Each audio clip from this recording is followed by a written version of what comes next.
الله أكبر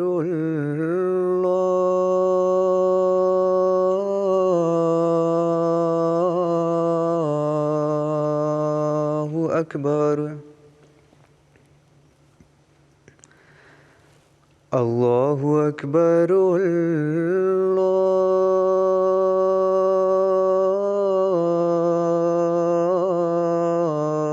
الله أكبر أشهد أن لا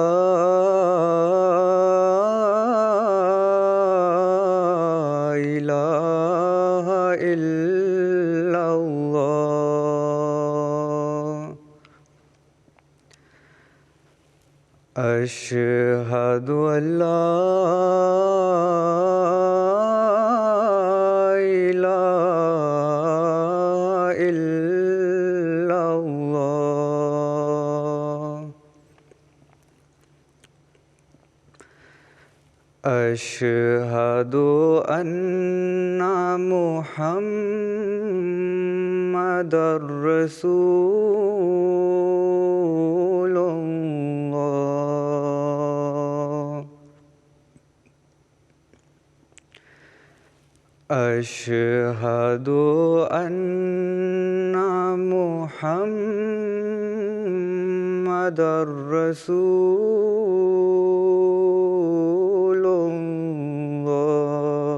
الله حي على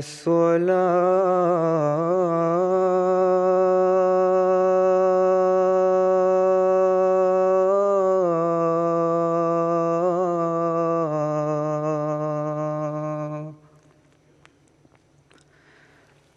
حي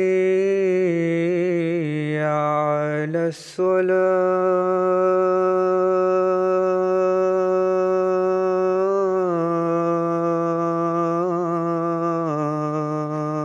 الصلاة حي على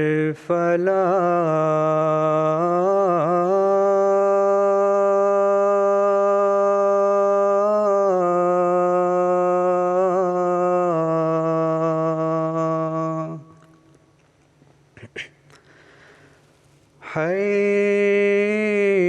حي على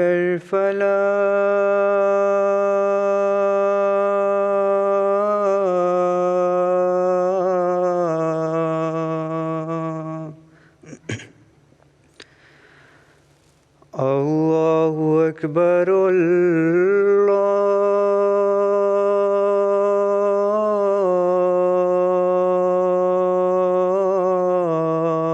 الله أكبر لا إله إلا الله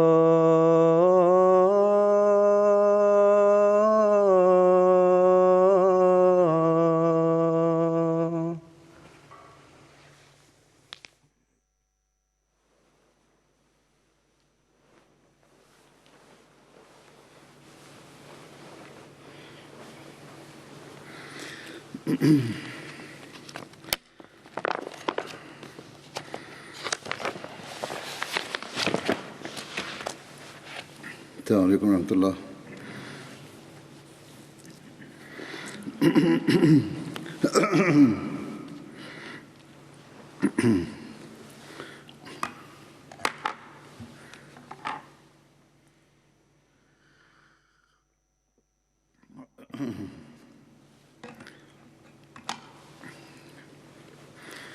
أشهد أن لا إله إلا الله وحده لا شريك له وأشهد أن محمدًا عبده ورسوله أما بعد فأعوذ بالله من الشيطان الرجيم بسم الله الرحمن الرحيم الحمد لله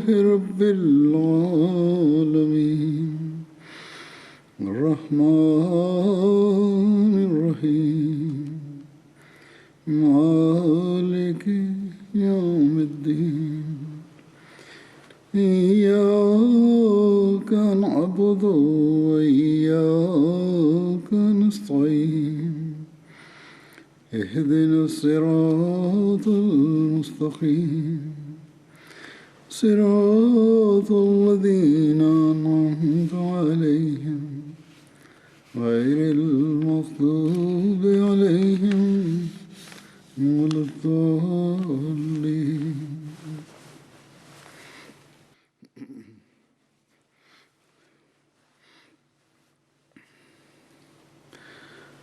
گزشتہ خطبے میں حضرت ابو عبیدہ کا ذکر ہو رہا تھا، آج بھی اس کا بقیہ حصہ بیان ہوگا۔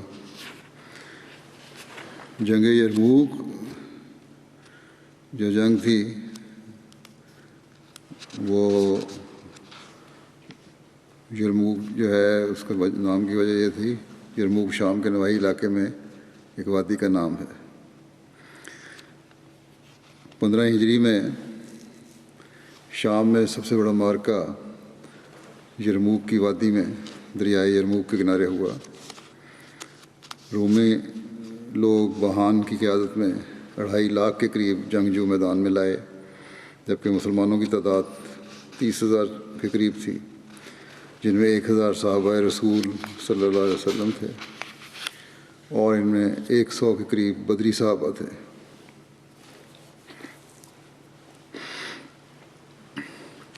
مشورے کے بعد عارضی طور پر ہمس سے اپنی فوجوں کو واپس بلایا۔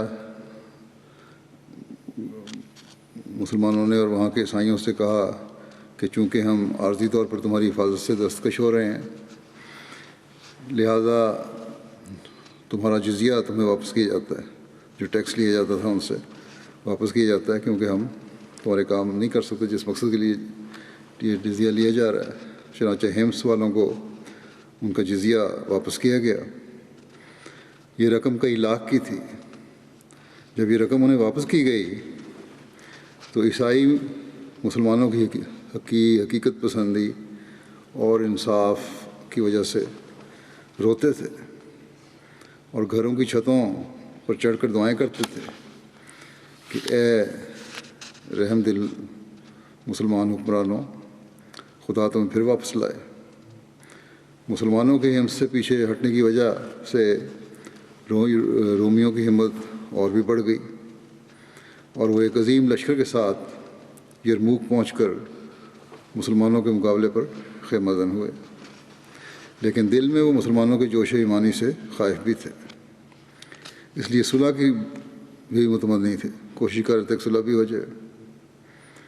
رومیوں کے سپہ سالار بہان نے جارج نامی رومی قاصد کو اسلامی لشکر کی طرف بھیجا۔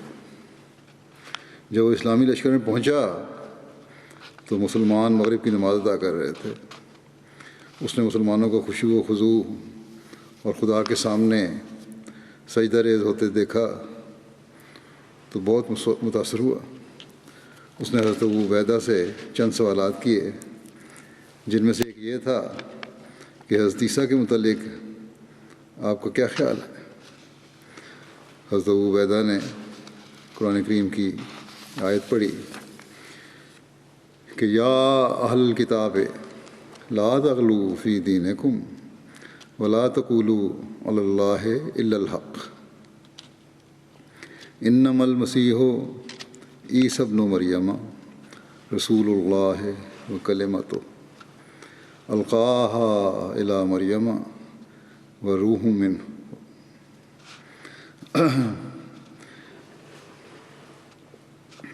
وروح منہ وآمنوا باللہ ورسولہ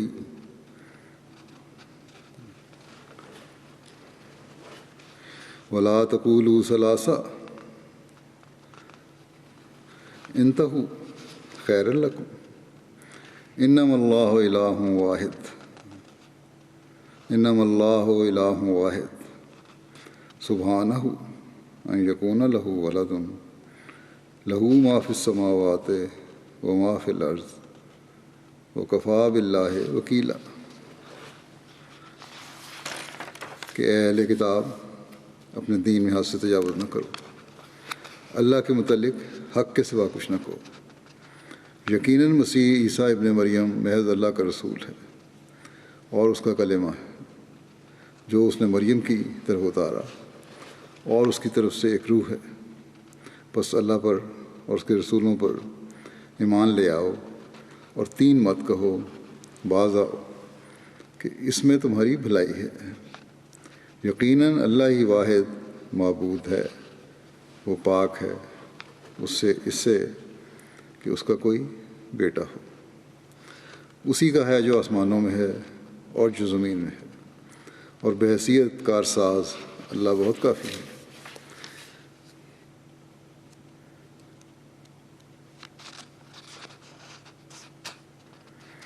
اور پھر اس کے بعد اگلی آیت پڑھی، لن یستنکف المسیح ان یکون عبدا للہ ولا الملائکۃ المقربون۔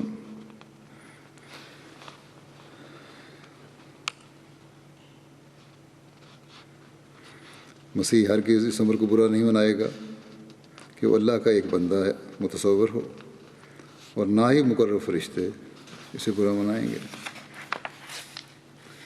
جارج نے جب قرآن کریم کی اس آیت کو، اس تعلیم کو سنا تو پکار اٹھا کہ بے شک مسیح کے یہی اوصاف ہیں، اور کہا کہ تمہارا پیغمبر سچا ہے، اور مسلمان ہو گیا جو آیا تھا نمائندہ بن کے۔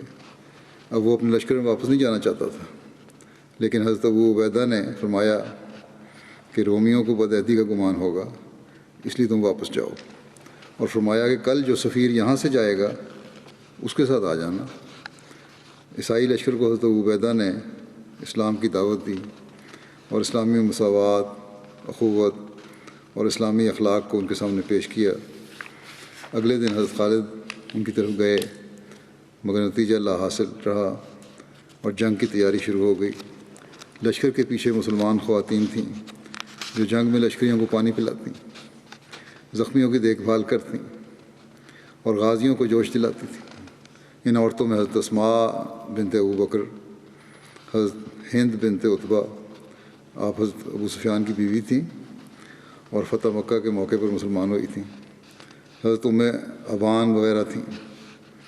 حضرت ابو عبیدہ نے جنگ سے پہلے مسلمان خواتین کو مخاطب ہو فرمایا کہ اے مجاہدات، خیموں کی چوبیں اکھاڑ کر ہاتھوں میں لے لو، پتھروں سے اپنی جھولیاں بھر لو، اور مسلمانوں کے قتال کی ترغیب دو، کہو کہ آج تمہارا مقابلہ ہے اور تم نے پیٹھ نہیں دکھانی۔ اگر کامیاب ہوتا دیکھو تو اپنی جگہ پر بیٹھی رہنا، اگر دیکھو کہ مسلمان پیچھے ہٹ رہے ہیں تو ان کے منہوں پر چوبیں مارنا اور ان پر پتھر برسا کر انہیں میدان جنگ میں واپس بھیجنا، اور اپنے بچے اوپر اٹھانا اور ان سے کہنا کہ جاؤ اور اپنے اہل و عیال اور اسلام کی خاطر جانیں دو۔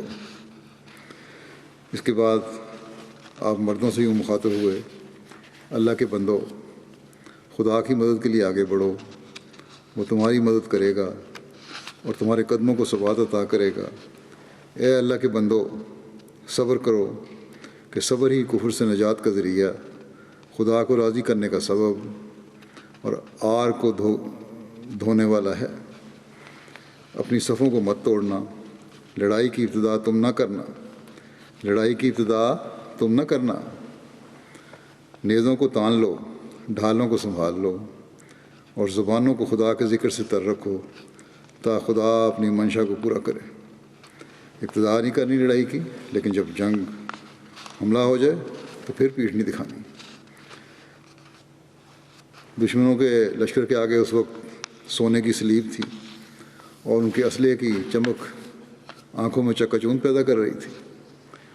دوسرے وہ سر سے لے کے پیر تک لوہے میں ڈوبے ہوئے تھے، یعنی زیریں پہنی ہوئی تھیں۔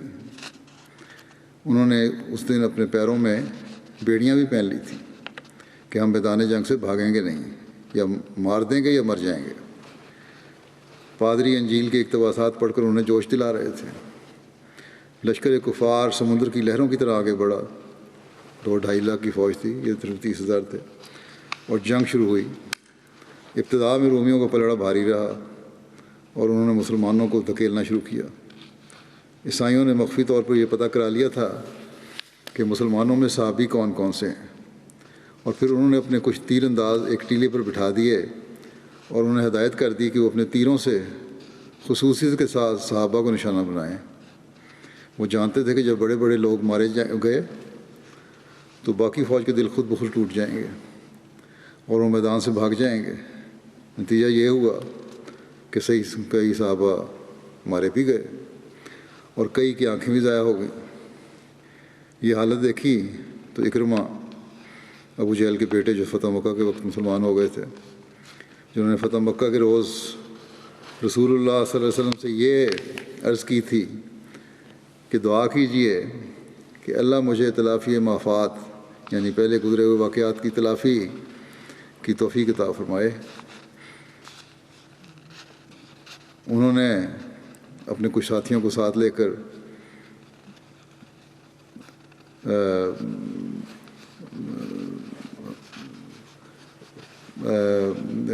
حضرت ابو عبیدہ کی خدمت میں حاضر ہوئے۔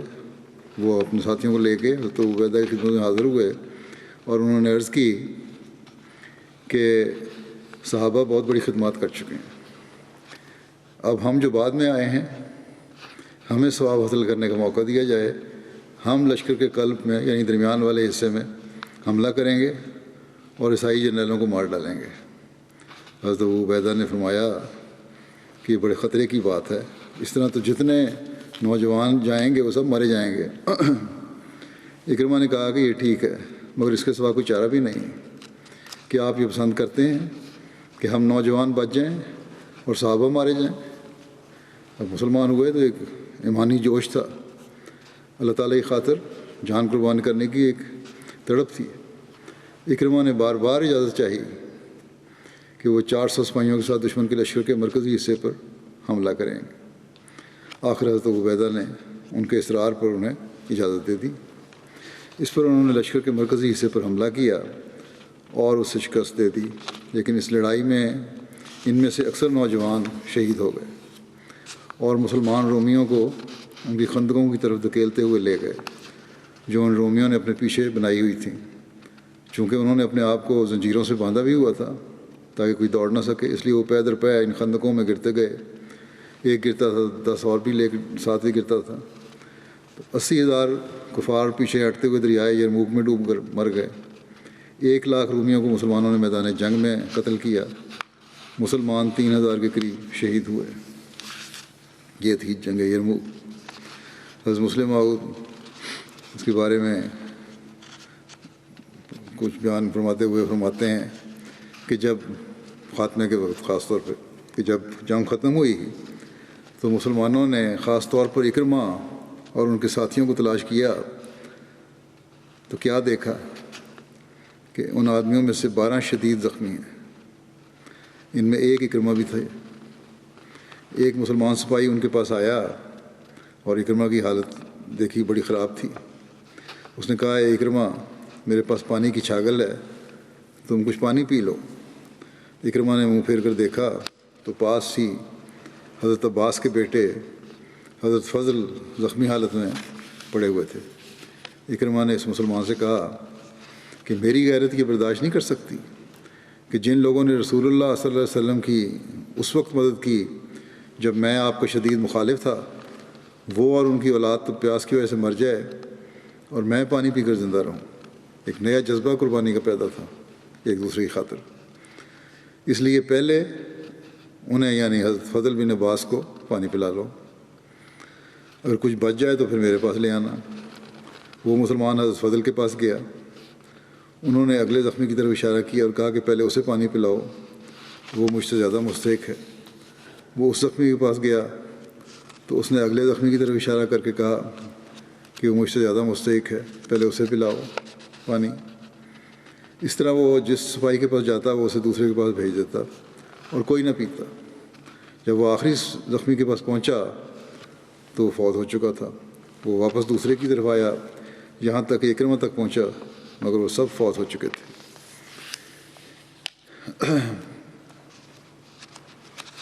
شام کے لوگ مختلف مذہب کے پیرو تھے، زبانوں کا اختلاف تھا، ان کی نسلیں مختلف تھیں۔ حضرت ابو عبیدہ بن جراح نے ان میں عدل و مساوات قائم کیا،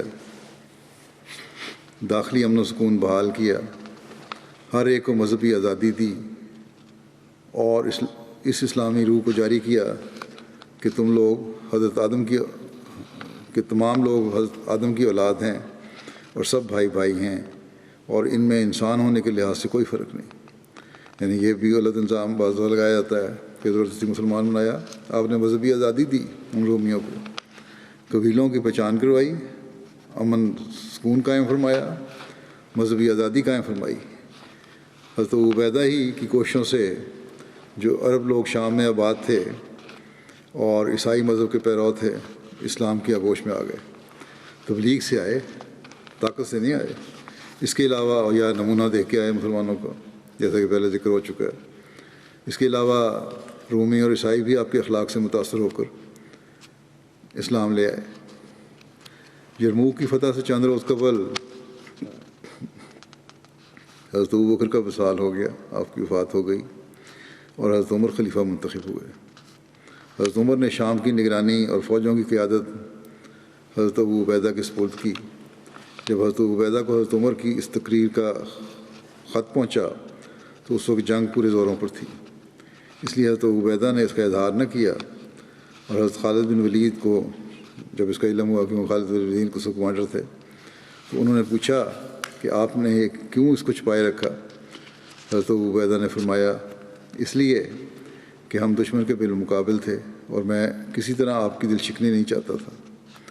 جب مسلمانوں کو فتح ہوئی تو حضرت خالد کا لشکر عراق واپس جانے لگا، تو حضرت ابو عبیدہ نے حضرت خالد کو کچھ دیر اپنے پاس روکے رکھا۔ جب حضرت خالد روانہ ہونے لگے تو انہوں نے لوگوں سے مخاطب ہو کر فرمایا کہ تمہیں خوش ہونا چاہیے کہ اس امت کے امین تمہارے والی ہیں، یعنی حضرت ابو عبیدہ۔ اس پر ابو عبیدہ نے فرمایا، میں نے رسول اللہ صلی اللہ علیہ وسلم سے سنا ہے کہ خالد بن ولید خدا کی تلواروں میں سے ایک تلوار ہے۔ غرض اس طرح محبت اور احترام کی خدا میں دونوں قائد ایک دوسرے سے جدا ہوئے۔ یہ ہے مومن کا تقویٰ کہ نہ نام کی خواہش، نہ نمود کی خواہش، نہ کسی افسری اور عہدے کی خواہش، مقصد ہے تو صرف ایک کہ خدا تعالیٰ کی رضا حاصل کی جائے اور خدا تعالیٰ کی بادشاہت دنیا میں قائم کی جائے۔ بس یہ ہے ہمارے لیے، یہ لوگ جو ہے ہمارے لیے اسوہ حسنہ ہیں، اور ہر عہدیدار کو بلکہ ہر احمدی کو ان باتوں کو اپنے سامنے رکھنا چاہیے۔ فتح بیت المقدس کا واقعہ بیان ہوتا ہے، جس کا بھی تعلق حضرت ابو عبیدہ کے ساتھ ہے۔ حضرت عمر بن عاص کی قیادت میں اسلامی لشکر فلسطین کی طرف بڑھا۔ انہوں نے جب فلسطین کے شہروں کو فتح کر کے بیت المقدس کا محاصرہ کر لیا تو حضرت ابو عبیدہ کا لشکر بھی ان سے آن ملا۔ عیسائیوں نے قلعہ بندی سے تنگ آ کر صلح کی پیشکش کی، لیکن شرط یہ رکھی کہ خود حضرت عمر آ کر صلح کا معاہدہ کریں۔ حضرت ابو عبیدہ نے عیسائیوں کی اس پیشکش کو کہ حضرت عمر تک پہنچایا، حضرت عمر کو اس کی اطلاع دی۔ حضرت عمر حضرت علی کو امیر مقرر فرما کر پیچھے اپنے ربیع الاول 16 ہجری کو مدینہ سے روانہ ہو کر جابیہ مقام پر جو دمشق کے مضافات میں ایک بستی ہے وہاں پہنچے، جہاں قائدین نے آپ کے استقبال کیا، وہاں قائدین موجود تھے۔ آپ نے فرمایا کہ میرا بھائی کہاں ہے؟ لوگوں نے پوچھا، یا امیر المومنین آپ کی مراد کون ہے؟ آپ نے فرمایا ابو عبیدہ۔ عرض کیا گیا کہ ابھی آتے ہیں۔ اتنے میں حضرت ابو عبیدہ اونٹنی پر سوار ہو کر آئے اور سلام عرض کر کے خیریت دریافت کی۔ حضرت عمر نے باقی سب لوگوں کو جانے کے لیے کہا اور خود حضرت ابو عبیدہ کے ساتھ ان کی قیام گاہ پر تشریف لائے۔ گھر پہنچ کر دیکھا کہ وہاں صرف ایک تلوار، ڈھال، چٹائی اور ایک پیالے کے سوا کچھ نہ تھا۔ حضرت عمر نے فرمایا ابو عبیدہ کچھ سامان بھی مہیا کر لیتے۔ گھر میں کچھ تو رکھنا چاہیے سامان۔ حضرت عبیدہ نے عرض کی یا امیر المومنین، یہ ہمیں آسائش کی طرف مائل کر دے گا، اگر سامان تو مہیا کر سکتا ہوں میں، لیکن پھر آسائشوں اور سہولتوں کو دیکھ کر انہی چیزوں میں پڑ جاؤں گا، اس لیے میں نہیں چاہتا کہ ایسی چیزیں رکھوں۔ اس موقع پر ایک روح پر واقعہ بھی پیش آیا، پہلے بھی بیان ہو چکا ہے، حضرت بلال کی اذان کا۔ حضرت بلال رسول اللہ صلی اللہ علیہ وسلم کی وفات کے بعد اذان نہ دیتے تھے۔ اس موقع پر ایک دفعہ نماز کا وقت ہوا تو لوگوں نے حضرت عمر سے اصرار کیا کہ وہ حضرت بلال کو اذان دینے کا حکم دیں۔ حضرت عمر کے حکم پر حضرت بلال نے جب اذان دی تو سب آنکھیں اشکبار ہو گئیں، لوگوں کی آنکھوں میں آنسو آ گئے، اور لوگوں میں سب سے زیادہ حضرت عمر روئے، کیونکہ اس اذان نے انہیں رسول اللہ صلی اللہ علیہ وسلم کا زمانہ یاد کرا دیا۔ رومیوں کی آخری کوشش کے بارے میں لکھا ہے کہ 17 ہجری میں رومیوں نے مسلمانوں سے شام واپس لینے کے لیے ایک آخری کوشش کی، اور شمالی شام، الجزیرہ، شمالی عراق اور آرمینیا کے کردوں، بدوؤں، عیسائیوں اور ایرانیوں نے ہرکل سے اپیل کی کہ مسلمانوں کے خلاف ان کی مدد کی جائے۔ انہوں نے اپنی طرف سے 30,000 کے لشکر کی پیشکش کی، گو کہ اس وقت الجزیرہ کا اکثر حصہ حضرت سعد بن ابی وقاص نے فتح کر لیا تھا، مگر تاہم وہاں کے بدوؤں پر ابھی تک ان کا قبضہ نہیں ہوا تھا، اور کیسر روم کی بحری طاقت ابھی برقرار تھی۔ اس نے موقع کو غنیمت جانا اور ایک بڑی بحری فوج کے ساتھ حملہ کر دیا، جبکہ بدوی قبائل کے ایک عظیم لشکر نے حمص کا محاصرہ کر لیا، اور شمالی شام کے کچھ شہروں نے بغاوت کر دی۔ حضرت عبیدہ نے حضرت عمر کو امدادی کمک کے لیے لکھا۔ حضرت عمر نے حضرت سعد بن ابی وقاص کو فوراً کوفہ سے امدادی فوج بھیجنے کا ارشاد فرمایا۔ چنانچہ حضرت سعد نے حضرت قعقاع بن عمرو کی زیر سرکردگی ایک فوج کو کوفہ سے روانہ کی، مگر اس کے باوجود رومی لشکر اور مسلمانوں کے لشکر کی تعداد میں بہت زیادہ فرق تھا۔ حضرت ابو عبیدہ نے لشکر کے سپاہیوں سے ایک جوشیلا خطاب کیا اور فرمایا کہ مسلمانوں، آج جو ثابت قدم رہ گیا اور اگر زندہ بچا تو ملک و مال اس کو ملے گا، اور اگر مارا گیا تو شہادت کی دولت ملے گی، اور میں گواہی دیتا ہوں کہ رسول اللہ صلی اللہ علیہ وسلم نے فرمایا ہے کہ جو شخص اس حال میں مرے کہ وہ مشرک نہ ہو تو وہ ضرور جنت میں داخل ہوگا۔ دونوں گروہوں میں جنگ ہوئی تو مسلمانوں کے مقابلے میں تھوڑی ہی دیر میں رومیوں کے پیر اکھڑ گئے، اور وہ مرج الدباج، شام کے سرحدی علاقے پر ایک شہر ہے مسیسا، اس سے 10 میل کے فاصلے پر ایک پہاڑی وادی کا نام ہے، وہاں تک بھاگتے چلے گئے، اور اس کے بعد کبھی کیسر کو شام کی طرف پیش قدمی کرنے کا حوصلہ نہ ہوا۔ تعاون امواس، یہ بھی ایک جگہ ہے رملہ سے بیت المقدس کے راستے پر 6 میل کے فاصلے پر ایک وادی ہے۔ کتب تاریخ میں لکھا ہے کہ اسے تعاون امواس اس لیے کہا جاتا ہے کہ یہاں سے اس مرض کا آغاز ہوا تھا۔ اس مرض سے شام میں لاتعداد اموات ہوئیں، بعض کے نزدیک اس سے 25,000 کے قریب اموات ہوئیں۔ اس کی تفصیل بخاری میں کی ایک روایت میں ملتی ہے۔ حضرت عبداللہ بن عباس بیان کرتے ہیں کہ جب حضرت عمر سرغ مقام، یعنی سرغ وہ ہے جو شام اور حجاز کی سرحدی علاقے میں وادی ہے، تبوک کی ایک بستی ہے جو مدینہ سے 13 راتوں کی مسافت پر ہے۔ پرانی تاریخوں میں اس طرح لکھا ہوتا تھا، اس کا مطلب ہے کوئی ہوگا 1000 میل کے قریب۔ وہاں پہنچے تو آپ کی ملاقات فوجوں کے امراء حضرت ابو عبیدہ اور ان کے ساتھیوں سے ہوئی۔ ان لوگوں نے حضرت عمر کو بتایا کہ شام کے ملک میں تعاون کی وبا پھوٹ پڑی ہے۔ حضرت عمر نے اپنے پاس مشورے کے لیے اولین مہاجرین کو بلایا۔ حضرت عمر نے ان سے مشورہ کیا، مگر مہاجرین میں اختلاف رائے ہو گئی۔ بعض کا کہنا تھا کہ یہاں سے پیچھے نہیں ہٹنا چاہیے، جبکہ بعض نے کہا کہ اس لشکر میں رسول اللہ صلی اللہ علیہ وسلم کے صحابہ کرام شامل ہیں اور ان کو اس وبا میں ڈالنا مناسب نہیں۔ حضرت عمر نے مہاجرین کو بلوایا، مہاجرین کو واپس بھجوا دیا اور انصار کو بلایا اور ان سے مشورہ لیا، مگر انصار کی رائے میں بھی مہاجرین کی طرح اختلاف ہو گیا۔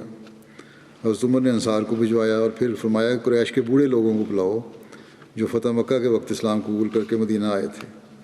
ان کو بلایا گیا۔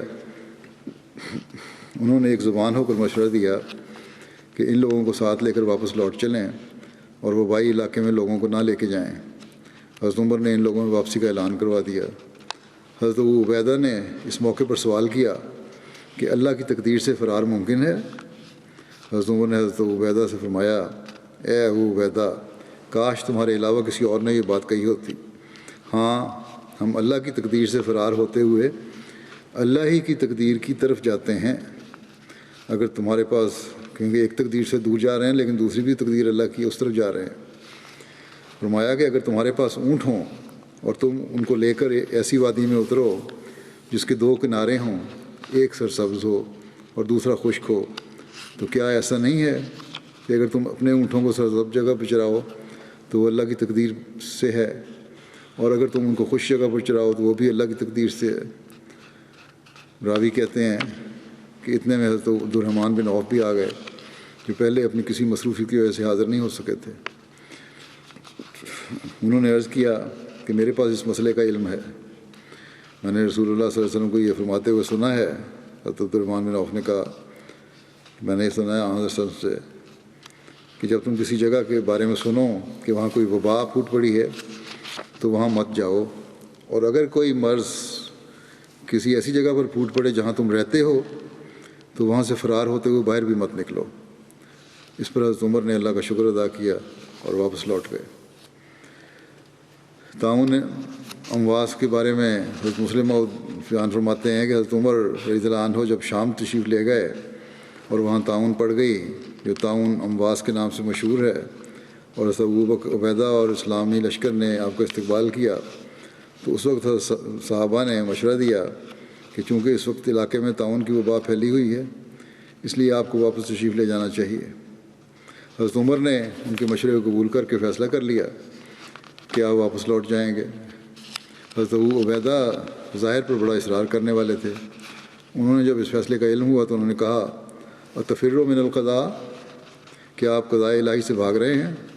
حضرت عمر نے کہا، افروا من قضاء اللہ الا قدر اللہ، کہ میں اللہ تعالیٰ کی قضاء سے اس کی قدر کی طرف بھاگ رہا ہوں۔ یعنی اللہ تعالیٰ کا ایک خاص فیصلہ ہے اور ایک عام فیصلہ ہے، یہ دونوں فیصلے اسی کے ہیں، کسی اور کے نہیں ہیں۔ بس میں اس کے فیصلے سے بھاگ نہیں رہا بلکہ اس کے ایک فیصلے سے اس کے دوسرے فیصلے کی طرف جا رہا ہوں۔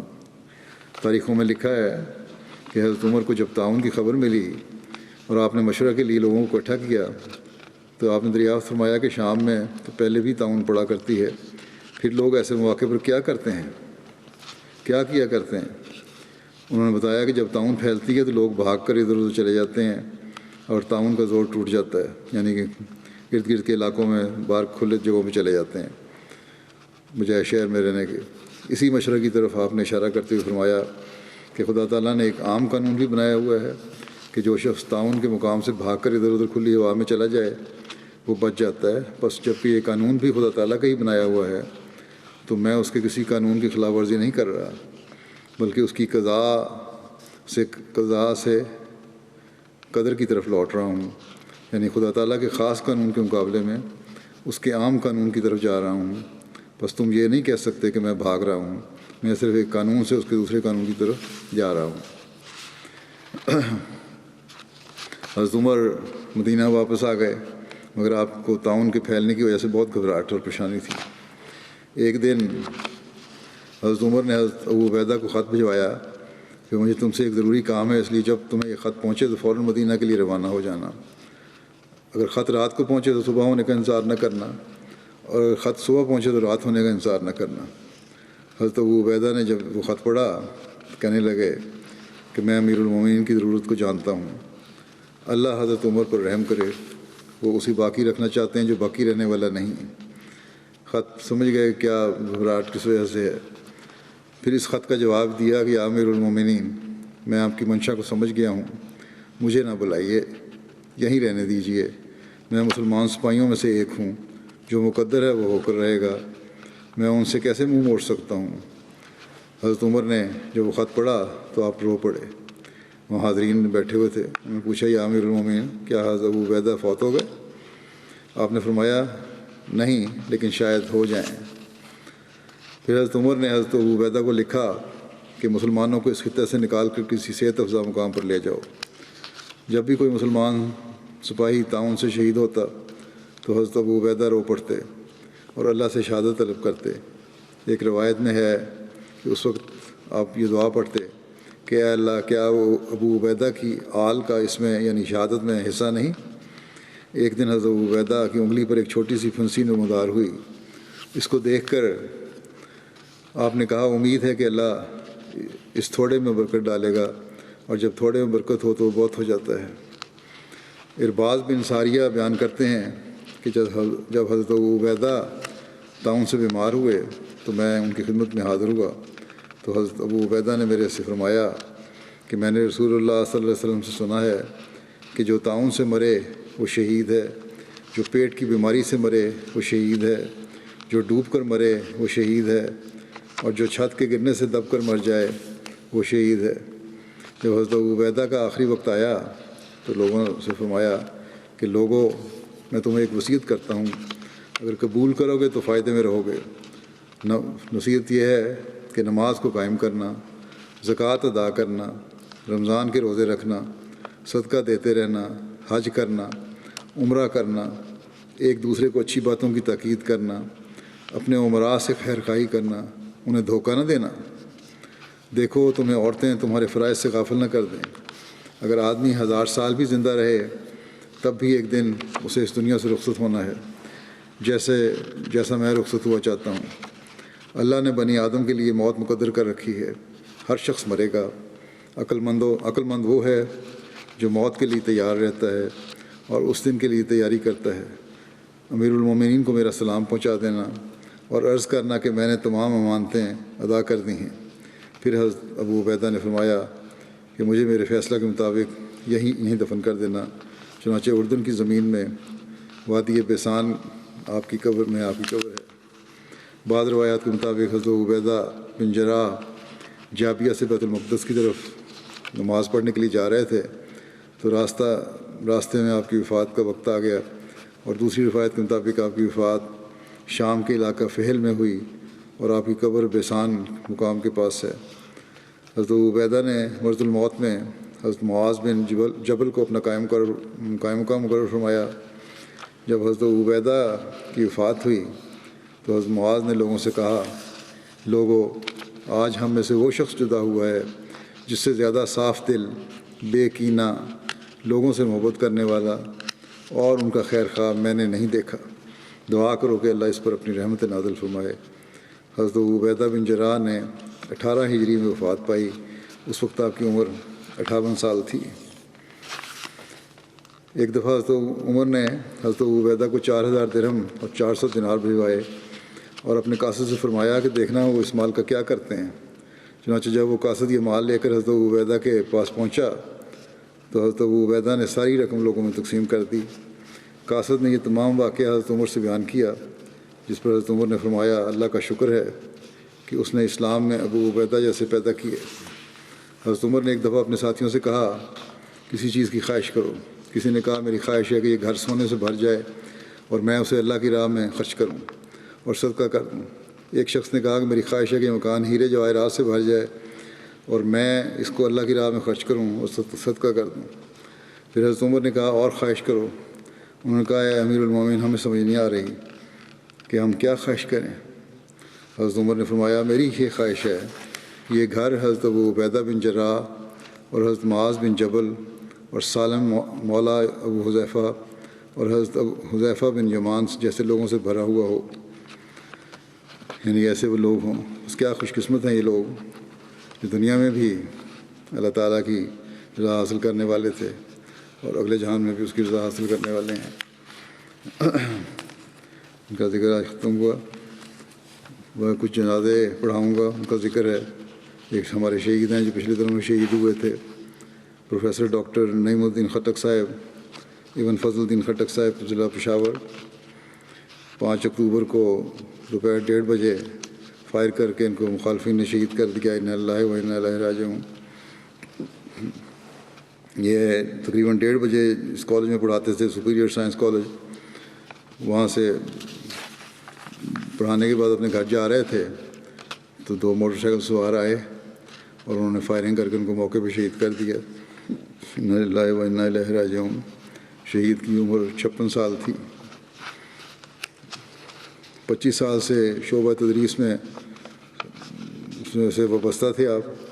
انہوں نے ایم فل کیا تھا قائدین یونیورسٹی سے، اور اس کے بعد اسکالرشپ پر چائنا چلے گئے.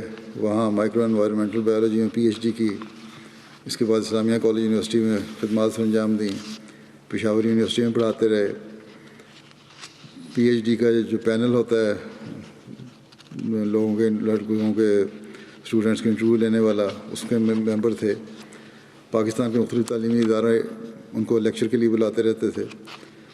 تعلیمی محکمہ تعلیم سے ہی زیادہ تر منسلک رہے. یہ ان کے خاندان میں احمدیت کا نفوذ ان کے دادا رکن الدین صاحب خٹک کے ذریعے سے ہوا، جو ضلع کرک کے تھے، اور دادی محترمہ بی بی نور نامہ صاحبہ بھی ہوئی احمدی. ان کے والد کا نام شیر زمان تھا، جو حضرت مسیح موعود علیہ السلام کے صحابی تھے. ان کے والد، دادی کے والد. اور قادیان سے واپسی پر حضور علیہ السلام کی طرف سے انہیں کرتا مبارک بھی تحفہ ملا تھا، جو ان کی فیملی میں ابھی تک ہے. تبرک ہے. شہید مرحوم کے والد فضل الدین صاحب محکمہ لائف سٹاک میں ویٹنری ڈاکٹر تھے اور ڈپٹی ڈائریکٹر کے عہدے سے ریٹائر ہوئے. معروف شاعر بھی تھے. والدہ ان کی محبوبۃ الرحمان صاحبہ ڈپٹی ڈائریکٹر محکمہ تعلیم کی تھیں، وہیں سے ریٹائر ہوئیں. کئی سال ان کی فیملی کو مخالفانہ حالات کا سامنا کرنا پڑا. شہید مرحوم کے سسر بشیر احمد صاحب ایڈوکیٹ صدر جماعت چینی پایاں پشاور 2019 میں اغوا کیے گئے تھے. ان کا تاحال اب کچھ پتہ نہیں لگا کہاں ہے، یہ بازیابی نہیں ہوئی. شہید مرحوم نمایاں خصوصیات کے حامل تھے. جماعتی خدمات کے طور پر باوجود سے کہ پڑھے لکھے یہ تھے، لیکن سیکورٹی ڈیوٹی دینے کے لیے حاضر ہوتے تھے. مہمان نوازی ان کا بڑا خاص شیوا تھا. ہمدردی خلق، غریبوں کی امداد. خاندان کے ہر فرد سے ہمدردی کا تعلق. تعلیم کی طرف خصوصی توجہ تھی. احمدی بچوں کو بار بار تعلیم حاصل کرنے کی نصیحت کرتے. اپنے بچوں کو بھی اعلیٰ تعلیم دلوائی. ان کی اہلیہ محترمہ سعدیہ بشرا صاحب نے بتایا کہ شہید مرحوم نے شہادت سے 1 ہفتہ قبل روا آ کر جب مشتیق میں گئے تو کہا کہ کاش ہمیں بھی یہاں جگہ ملے، اور لیکن پھر کہنے لگے کہ ہماری قسمت کہاں کہ ہمیں یہاں جگہ ملے. بہرحال اللہ تعالیٰ نے ان کی اس خواہش کو اس طرح پورا کیا کہ ان کی تدفین ربا میں ہو گئی ہے. شہید مرحوم کے برادر نسبتی ہیں ڈاکٹر منیر احمد خان، جو طاہر ہاٹ میں کام کرتے ہیں آج کل. وہ بھی یہی کہتے ہیں کہ انہوں نے شہید نے ان کو بتایا تھا کہ ایک پروفیسر ہے مخالف، جو ان کی اور ان کے بچوں کی تصویریں مخالفین کو دکھاتا ہے اور ان کو ترغیب دے رہا ہے کہ ان کو مار دو. ان کے گھر کے باہر بھی مخالفانہ بینر لگائے گئے تھے، اور کہتے ہیں ہاں مجھے ملنے آئے 1 ہفتہ پہلے وفات سے. تو میں نے کہا کھانا کھا لیں ہمارے ساتھ. کہنے لگے نہیں، کھانا میں لنگر خانے میں کھاؤں گا، اور جو مزہ حضرت مسیح علیہ السلام کے لنگر کے کھانے کا ہے اور جو برکت وہاں سے ملتی ہے وہ کہیں اور سے نہیں ملتی. آئندہ پھر دیکھیں گے کبھی. شہید مرحوم کے پسماندگان میں ان کی اہلیہ سعدیہ نسیم صاحبہ کے علاوہ 3 بیٹیاں اور 2 بیٹے شامل ہیں. ایک بیٹی شادی شدہ ہے اور باقی 2 بیٹیاں پڑھائی کر رہی ہیں. ایک بیٹا ان کا انجینئر ہے اور ایک بیٹا فرسٹ ایئر کا طالب علم ہے. کلیم الدین خٹک اور نور الدین خٹک فرسٹ ایئر کے طالب علم ہیں. کلیم الدین انجینئر ہیں. یہ ان کے ایک اور رشتہ دار جماعتی خدمت جو کر رہے ہیں، ان کے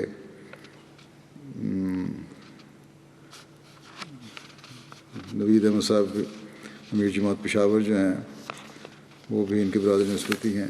اللہ تعالیٰ مرحوم سے مغفرت و رحم کو سلوک فرمائے اور ان کے لوائقین کو بھی صبر عطا فرمائے. دوسرا جنازہ ہے عزیزم اسامہ صادق، طالب علم جامعہ احمدیہ جرمنی کے تھے. ابن محمد صادق صاحب گزشتہ دنوں دریائے رائن میں جرمنی میں ڈوب کر وفات پا گئے. انا للہ و انا الیہ راجعون. وفات کے وقت عزیزم کی عمر 20 سال تھی. پاکستان سے چک سکندر گجرات کے رہنے والے تھے. بہن بھائیوں میں سب سے چھوٹے تھے. 5 بہنیں اور 1 بھائی شامل ہیں ان کے لوائقین میں والدین کے علاوہ. ان کے خاندان میں بھی احمدیت ان کے ددیال کی طرف سے مسلم موت کے دور میں آئی تھی، اور ان کے دادا اپنے 2 بھائیوں سمیت احمدی ہوئے تھے. بعد میں دوسرے تو پھر گئے احمدیت سے، لیکن یہ ان کے دادا قائم رہے احمدیت پر. ننیال میں احمدیت ان کے پڑنانا حضرت شاہ محمد صاحب اور ان کے والد حضرت لنگر محمد صاحب کے ذریعے آئی، جو حضرت مسیح موعود علیہ السلام کے صحابہ میں سے تھے، جنہوں نے 1903 میں حضرت مسیح موعود کے ہاتھ پر جیلوں میں بیعت کی تھی. چک سکندر میں 1989 میں جماعتی حالات بہت خراب ہو گئے تھے. احمدیوں کے خلاف بہت جلوس نکالے گئے، تو عزیزم کے والدین کو بھی بڑی مخالفت کا سامنا کرنا پڑا. ان کی والدہ کو عزیزم کی والدہ کو بھی زد و کوب کیا گیا. ان کے والد صادق صاحب پر جھوٹا مقدمہ بنایا گیا جو 7 سال تک چلتا رہا. بہرحال پھر یہ جرمنی آ گئے، اور یہاں آ کے پھر کچھ ابتدائی تعلیم تو اس نے وہیں سے حاصل کی تھی. یہاں آ کے جامعہ میں داخل لیا عزیز نے، اور جامعہ احمدیہ کا 3 سال حال ہی مکمل کیا تھا. لیکن بہرحال اللہ تعالیٰ کی تقدیر تھی کہ اس کو اپنے پاس بلا لیا.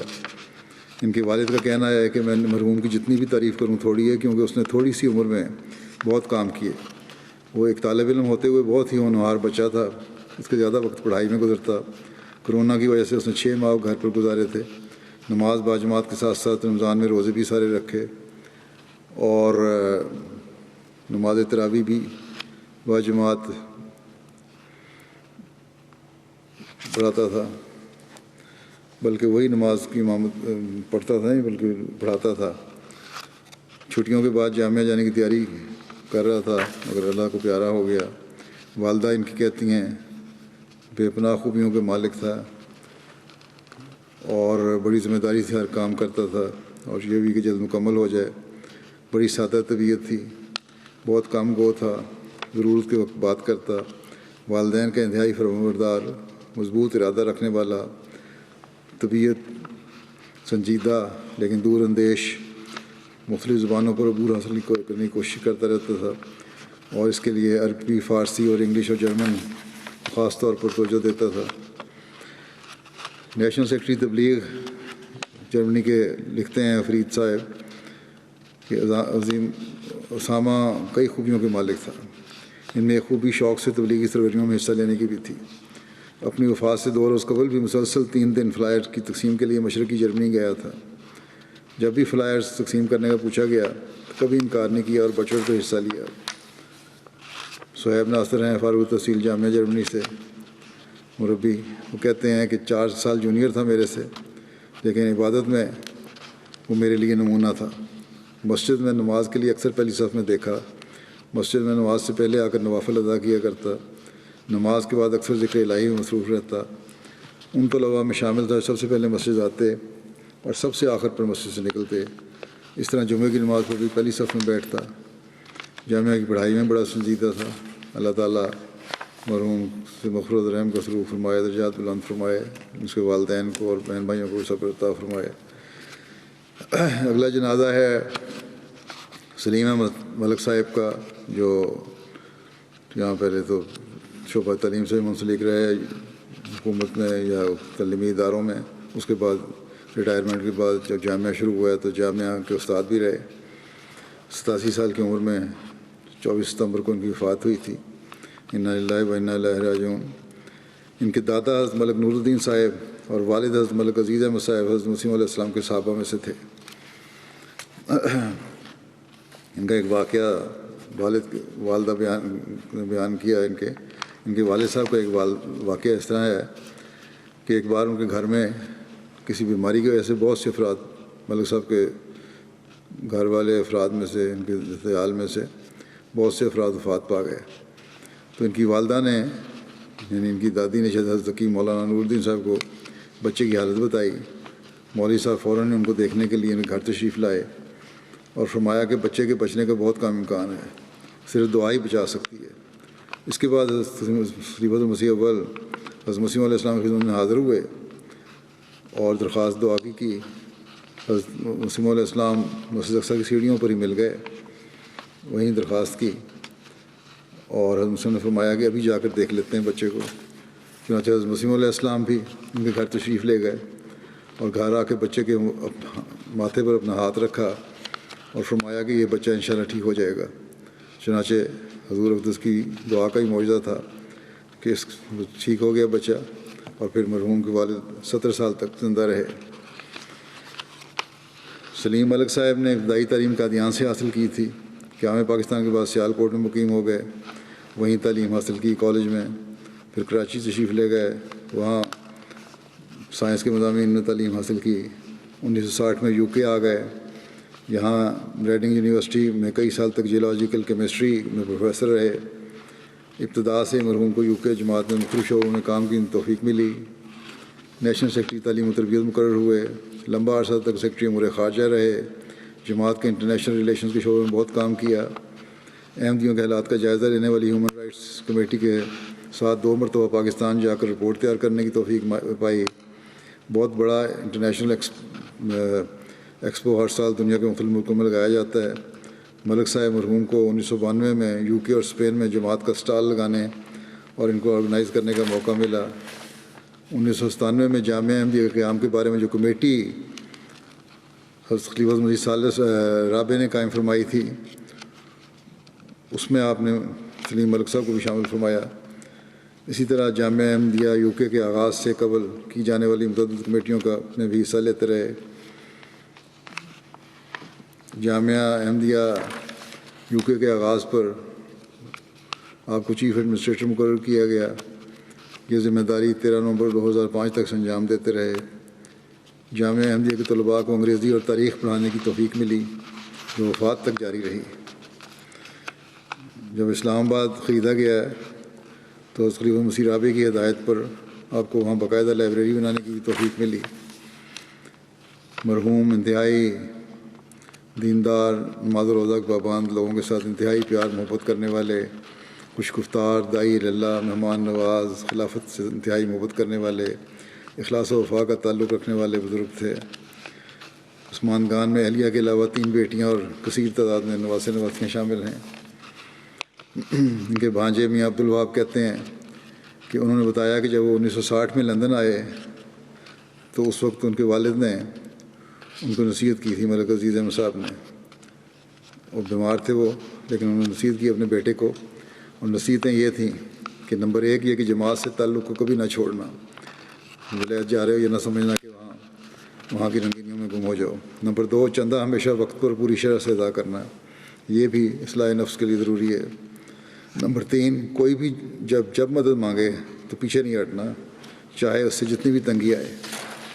چنانچہ کہتے ہیں میں نے والدین کی نصیحتوں پر ہمیشہ عمل کیا. اور یہ ان کے بھانجے لکھتے ہیں، انہوں نے تو نہیں بتایا لیکن بعد میں میرے علم میں آیا کہ ایک دفعہ انہیں کسی عزیز کو ضرورت تھی رقم کی بڑی، تو اپنا مکان بیچ کر اس کی ضرورت پوری کر دی، لیکن اللہ تعالیٰ نے پھر نوازا اور اس سے بڑا مکان ان کو مل گیا. علمی لحاظ سے بہت علمی آدمی تھے. میں بھی شروع میں جو ملا ہوں تو میرا نہیں خیال تھا، واقفیت نہیں تھی میری ان سے، تو میں سمجھتا تھا کہ بس ایک عام احمدی ہیں اور انگریزی پڑھا لیتے ہیں، انگریزی زبان اچھی ہوگی ان کی. لیکن بعد میں پتہ لگا کہ اخلاص و وفا میں بھی بہت بڑے ہوئے تھے یہ، اور ہر وقت جماعتی خدمت کے لیے تیار رہنے والے تھے. خلافت سے نمایاں تعلق اور عقیدت تھی ان کو. چلتے پھرتے علمی لحاظ سے چلتے پھرتے انسائکلوپیڈیا تھے. ہر موضوع پر، خاص طور پر تاریخ پر ان کو عبور تھا. اس کے علاوہ لٹریچر انگلش میں ہو یا اردو میں، اس سے بھی ان کو بہت شغف تھا، لیکن اپنے علم کی خود نمائی کبھی نہیں کرتے تھے. دوسروں کو دینی اور دنیاوی علم کی بڑھانے کی ترغیب دلاتے رہتے تھے، اور سیاسی اور علمی اور پاکستانی کمیونٹی میں بھی ان کے وسیع تعلقات تھے، اور ان تعلقات کو بھی ہمیشہ انہوں نے جماعتی مفاد کے لیے استعمال کیا۔ جب مرحوم سیکرٹری امور خارجہ تھے تو انہوں نے لارڈ ایوبری کے ساتھ مضبوط تعلق قائم کیا۔ انہی کے ذریعے سے ہمارا جماعت کا تعلق ہوا تھا لارڈ ایوبری سے، اور جو میرا پارلیمنٹ ہاؤس کا جو پہلا وزٹ تھا اس میں بھی ملک صاحب کا نمایاں کردار تھا۔ مروان سرور گل مربی سلسلہ ارجنٹائن کہتے ہیں کہ ان کی علمی شخصیت وجہ سے خاص احترام تھا جامعہ کے تب اسٹوڈنٹ کو اور مجھے بھی، لیکن جامعہ سے فارغ ہونے کے بعد ذاتی نوعیت کا ایک تعلق قائم کیا انہوں نے، اور جب میری تقرری ہوئی ارجنٹائن میں تو اس پر بہت خوشی ہوئی، اور مجھے کہتے تھے کہ تم پائنیئر مبلغ ہو، اس لیے بہت زیادہ کام کرنے کی ضرورت ہے، اور جماعت کا نام روشن کرنا اور تبلیغ صحیح طرح کرنا، اور خاص طور پر زبان، وہاں کی زبان سیکھو، اور زبان سیکھ اس معیار کی لے جاؤ کہ اخباروں میں تمہارے آرٹیکل چھپیں۔ یہ ان کو بہت شوق تھا کہ علمی لحاظ سے، اسی طرح اپنے طلباء کی دعوت اپنے گھر میں کرتے تھے، تو اس کے بعد اپنی لائبریری میں لے جاتے تھے، ان کی ذاتی لائبریری بھی تھی۔ کئی طلباء نے مجھے لکھا، مربیان نے لکھا کہ کہتے تھے اچھا میرے گھر آن کے تو تحفہ تمہارے لیے یہ ہے کہ تم اس لائبریری میں سے اپنی پسند کی کوئی ایک کتاب لے جاؤ، وہی تمہارے لیے تحفہ ہے۔ اور ہمیشہ یہ کہتے تھے کہ جامعہ احمدیہ ایک غیر معمولی ادارہ ہے جس سے خلیفۃ المسیح کو بہت توقعات ہیں، اس لیے اس ادارہ سے وابستہ واقعی زندگی کو غیر معمولی علمی معیار حاصل کرنا چاہیے۔ پھر لکھتے ہیں مروان صاحب کے ارجنٹائن روانگی سے قبل نصیحت فرمائی خاص طور پر کہ ایسا عبور حاصل کرنا زبان پہ کہ جیسے پہلے میں نے بیان کیا کہ اسپینش زبان میں تمہارے مضامین چھپیں، اور کہتے ہیں یہ بھی مجھے کہا کہ مجھے لکھتے رہا کرنا خط، کبھی میرے سے سستی ہو جاتی تو پھر مجھے خود ہی رابطہ کرتے اور خط لکھنے کا کہتے۔ اللہ تعالیٰ مرحوم سے مغفرت اور رحم کا سلوک فرمائے، اور ان کے لوائقین کو، ان کے بچوں کو، ان کی نسلوں کو بھی اسی طرح وفا کے ساتھ خلافت و جماعت سے تعلق رکھنے کی توفیق عطا فرمائے۔ نماز کے بعد ان کا جنازہ غائب پڑھاؤں گا۔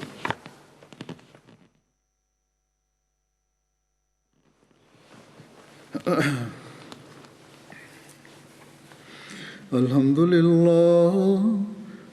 للہ نحمده ونستعینه ونستغفره ونؤمن به ونتوکل علیہ ونعوذ باللہ من شرور انفسنا ومن سیئات اعمالنا من يهده الله فلا مضل له ومن يضلل فلا هادي له ونشهد أن لا إله إلا الله ونشهد أن محمدا عبده ورسوله عباد الله رحمكم الله إن الله يأمر بالعدل والإحسان وإيتاء ذي القربى وينهى عن الفحشاء